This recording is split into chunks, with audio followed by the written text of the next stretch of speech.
Après quelques années passées à l'étranger et des expériences dans des grands groupes tels que Amazon, Groupon et Pixmania, il est de retour pour monter des startups et notamment Skileos, sa dernière aventure. Bonjour Cyril. Bonjour Sean, comment ça va? Très bien. Alors Cyril, est-ce que tu peux nous pitcher ta boîte? Qu'est-ce que Skileos? Quelle est l'approche? Qu'est-ce que tu apportes comme plus-value et à qui? Ok, alors Skileos c'est une plateforme de cours en ligne. Vous allez me dire, il y a plein de plateformes de cours en ligne dans le monde. Il y en a qui se concentrent sur tout ce qui est académique, donc jusqu'à la terminale et la fin des études. Nous, on est vraiment sur la formation continue, après les études. Et donc, assez simplement, on va apporter tous les cours pour cette période de la vie, autour de la vie professionnelle et des loisirs. Et là où notre approche va être très différente, c'est qu'on arrive sur Internet, c'est très dur de trouver un cours, très dur de le choisir, et très dur de trouver son bonheur quand on n'est pas expert. Donc nous, Skileos repose sur deux piliers. Premièrement, proposer un catalogue de formations et de thématiques très large. Combien? Large comment? Pour l'instant, on a plus de 80 formations, mais toutes dûment sélectionnées. Et justement, ce deuxième pilier, c'est la qualité par la sélectivité. On va aller sélectionner les meilleurs experts sur Internet, qui ont chacun entre 10 et 30 ans d'expérience selon leur domaine, et proposer ces cours précisément. Par exemple, si tu veux te former sur InDesign ou sur Photoshop que tu ne connais pas, si on te propose 10 formations qui existent, tu ne vas pas arriver à trouver ton bonheur. Si on propose une formation que nous, on a mis peut-être 4 mois ou 6 mois à sélectionner, à améliorer et à faire refaire, là, c'est une pépite qu'on te délivre. Et donc, il y a un vrai travail de curation pour que le consommateur puisse vraiment s'asseoir et apprendre.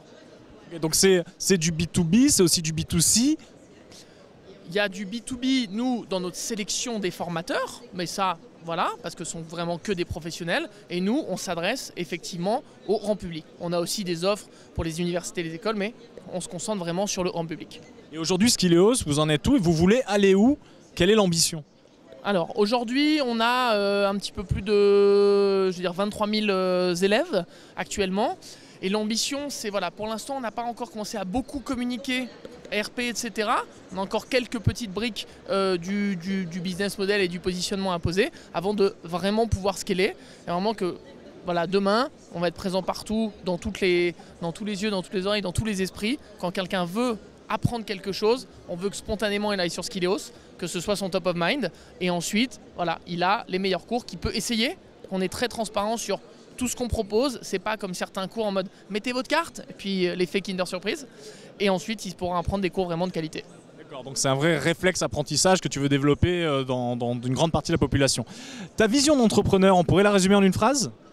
Ma vision d'entrepreneur, pour Skileos ou en général? En général, et si on peut intégrer Skileos dedans, c'est bien. Alors effectivement, pour Skileos, la vision d'entrepreneur, c'est effectivement permettre à chacun, tout au long de sa vie, d'apprendre des nouvelles connaissances, que ce soit personnelles pour des passions ou des compétences pour son CV. Le e-learning a beaucoup de sens parce qu'on permet aux gens d'apprendre quelque chose. C'est pas comme certains business, faire de l'argent pour de l'argent. Et comme le Make Sense, on va dire, nous tient beaucoup à cœur, on a en plus lancé un programme qu'on appelle le programme One for One. À chaque fois qu'une personne achète un cours sur le site, on redonne un cours, on donne gratuitement un cours à une personne dans le besoin via une association. Donc on a un réseau d'associations partenaires en France qui est grandissant parce qu'eux connaissent les besoins des usagers. Ça va peut-être être un cours de piano ou de photo pour un enfant qui ne peut pas se le payer, un cours d'Excel ou de développement personnel pour quelqu'un qui a besoin de se réinsérer dans le travail, mais qui n'ont pas forcément toujours les moyens, l'accessibilité, etc. Donc c'est notre petit côté Make Sense qui nous plaît. Est-ce qu'on peut dire, voilà, c'est un petit côté philanthrope, entrepreneur visionnaire philanthrope qui finalement permet aux autres et à la société d'accéder à ton outil? Exactement. Ben moi, en fait, j'avais assez envie avant de me lancer plus voilà, dans l'humanitaire, dans la philanthropie. Quand on a 20 ans, c'est pas évident. On a peu de moyens, peu de contacts, peu de choses. Donc on peut attendre d'avoir 50 ans, beaucoup d'argent pour être vraiment un pur philanthrope. Ou là, on a tenté de trouver ce juste milieu en se disant, avant d'être Zuckerberg ou Bill Gates, ce que tout le monde ne peut pas être et devenir, et ben on va essayer de faire quelque chose de bien tout de suite. Développer notre business et donner la possibilité aux gens d'apprendre, mais aussi aider tout à chacun et ceux qui n'ont pas forcément les moyens d'apprendre. Merci Cyril pour ton témoignage d'entrepreneur. Merci Sean.